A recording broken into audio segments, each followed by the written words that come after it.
pemirsa, selamat datang di Investa News. Kembali lagi bersama saya Iga Dias Redmond Dallas yang akan menemani Anda selama beberapa menit ke depan untuk membahas seputar dunia investasi edisi Senin 6 Februari 2023. Berita pertama pada hari ini, indeks harga saham gabungan mengalami kenaikan tipis 0,18% dalam sepekan terakhir dibandingkan dengan pekan sebelumnya yang berada di level 6.898,98. Pada penutupan perdagangan bursa Jumat, IHSG menguat dari hari sebelumnya 0,31%. Sektor yang memimpin penguatan selama sepekan yaitu sektor teknologi dengan kenaikan sepekan 5,25% dan juga sektor kesehatan yang melambung 3,11%. Sementara sektor energi terkoreksi paling dalam sebesar 3,6% dan sektor perindustrian juga melemah 1,31%. Dalam satu pekan sebanyak 77,2 miliar lembar saham diperdagangkan. Di seluruh pasar, investor asing cenderung keluar dengan net foreign sale mencapai 460,22 miliar rupiah. Sedangkan di pasar reguler, investor asing membukukan net sale sebesar 714,02 miliar rupiah.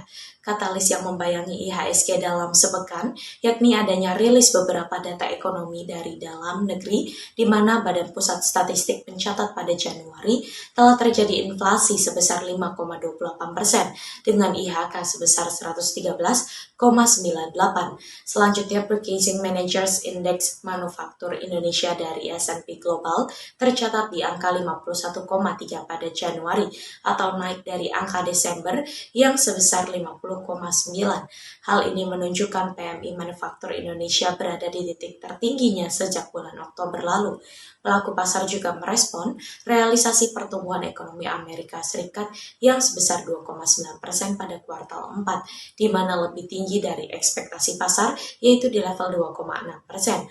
Lalu pasar dalam negeri juga dibayangi oleh hasil keputusan Bank Sentral Federal Reserve alias The Fed yang menaikkan suku bunga acuan sebesar 25 basis poin menjadi 4,5% hingga 4,75%. Kemudian Bank Sentral Eropa juga mengikuti jejak The Fed dalam menaikkan suku bunga acuannya. European Central Bank memutuskan untuk menaikkan suku bunga acuan sebesar 50 basis poin menjadi 3% dan suku bunga fasilitas pinjaman menjadi 2,5% dari sebelumnya 2%. ECB mengisyaratkan akan ada kenaikan suku bunga lanjutan dengan besaran yang sama pada pertemuan Maret 2023 mendatang. Berita selanjutnya datang dari proyeksi IHSG. Pergerakan indeks harga saham gabungan di awal pekan ini akan disetir oleh rilis data pertumbuhan ekonomi Indonesia. Selain itu, pelaku pasar juga masih mencermati data dan kebijakan Bank Sentral Amerika Serikat, The Federal Reserve alias The Fed. Equity Research Analyst Intraco Sekuritas Rio Febrian mengatakan pertumbuhan ekonomi Indonesia diperkirakan melambat menjadi 4,84% secara tahunan pada kuartal 4. Namun, pertumbuhan ekonomi 2022 diperkirakan berada di atas 5%, lebih baik jika dibandingkan 3,69% secara tahunan di 2021. Sementara dari eksternal, Senior Investment Information Mirai Aset Sekuritas Indonesia Muhammad Nafan Aji mengatakan pergerakan IHSG Senin akan dipengaruhi oleh data non-farm payrolls Amerika Serikat. NFP Amerika Serikat Januari lalu mencapai 517.000, jauh lebih baik dari prediksi dan realisasi NFP bulan sebelumnya. Di satu sisi, data ini positif bagi ekonomi Amerika, tapi di sisi lain membuat investor berekspektasi The Fed akan menetapkan kebijakan yang lebih ketat.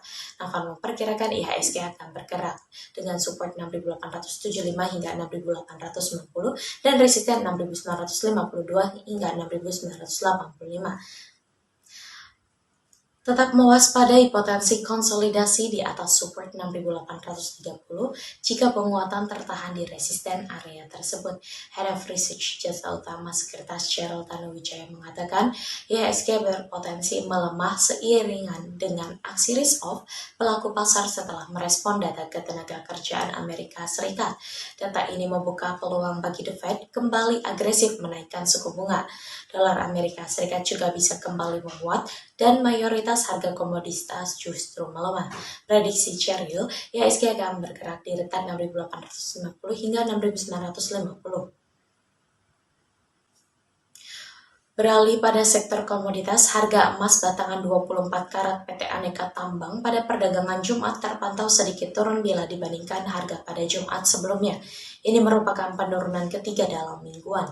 Berdasarkan informasi unit bisnis pengolahan dan pemurnian logam mulia Antam, harga emas 24 karat ukuran 1 gram terpantau dijual Rp1.029.000 per gram.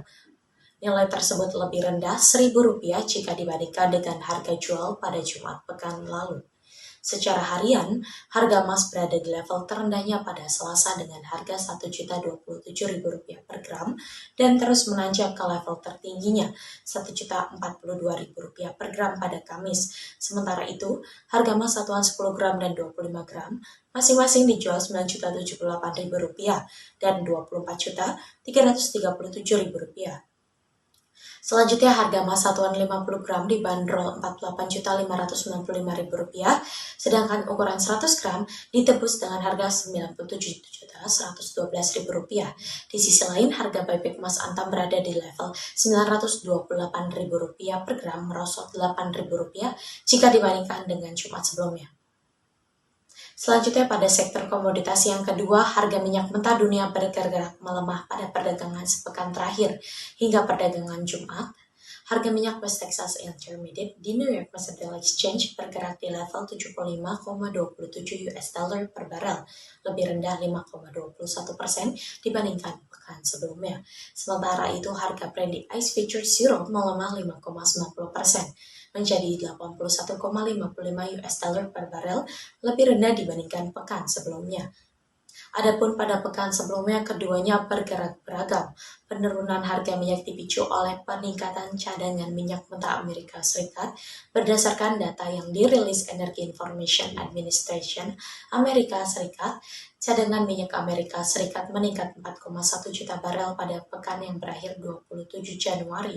Harga minyak juga terbebani oleh adanya perlambatan pertumbuhan ekonomi Amerika Serikat, terutama dari sisi industri, yang ditandai menurunnya pesanan untuk peralatan industri dan mesin lainnya. Harga minyak sempat menguat karena dukungan keputusan OPEC yang tetap akan melanjutkan kebijakan pengurangan produksi. Selain itu, katalis positif juga datang dari pelemahan indeks dolar Amerika Serikat yang menyentuh level terendah baru dalam 9 bulan terakhir sebagai reaksi terhadap kenaikan suku bunga acuan The Fed. Berita penutup kita pada pagi hari ini, nilai tukar rupiah terhadap dolar Amerika Serikat berpotensi menguat di awal pekan ini. Pergerakan rupiah akan dipengaruhi oleh rilis data pertumbuhan ekonomi Indonesia. Senior ekonomis KB Valburi Sekuritas Fikri C. Permana mengatakan, kinerja rupiah dalam seminggu belakangan sangatlah baik. Rupiah kuat dan terapresiasi di tengah kenaikan suku bunga berbagai bank sentral seperti Amerika Serikat, Inggris, dan juga Eropa. Fikri memprediksi rupiah akan kembali terapresiasi hari ini lantaran ada rilis data pertumbuhan ekonomi Indonesia. Ekspektasinya sangat bagus. Pertumbuhan ekonomi mungkin bisa di atas 5,2%. Ini akan mendorong optimisme terhadap pasar keuangan Indonesia dan juga rupiah. Namun, jika ekspektasi tersebut tidak terpenuhi, bukan tak mungkin rupiah bisa kembali terkoreksi. Senada, analis DCFX Futures Lukman Leong mengatakan, rupiah berpotensi melanjutkan penguatan hari ini. Dengan absennya data penting dari Amerika Serikat, investor menantikan data cadangan devisa Indonesia yang diperkirakan akan kembali meningkat sekitar 1 miliar US dollar. Fikri memprediksi rupiah akan bergerak di rentan 14.800 hingga 15.000 rupiah per dolar Amerika Serikat. Sedangkan prediksi Lukman di 14.850 hingga 14.950 per dolar Amerika Serikat. Akhir pekan lalu, kurs rupiah melemah di pasar 0,04%. Berita tersebut sekaligus menjadi berita penutup kita pada perjumpaan kali ini. Saya Gedia Sret Mandalas pamit undur diri, sampai jumpa.